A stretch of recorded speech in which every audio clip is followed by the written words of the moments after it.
এতিয়াতো চকু তুলি মোৰ আকাশ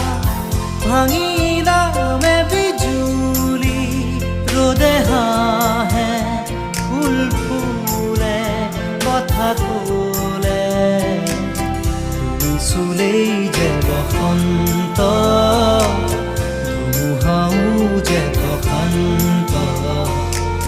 তোমাৰ মাজতে জীৱন্ত সৃষ্টি অপূৰ্ব অনন্ত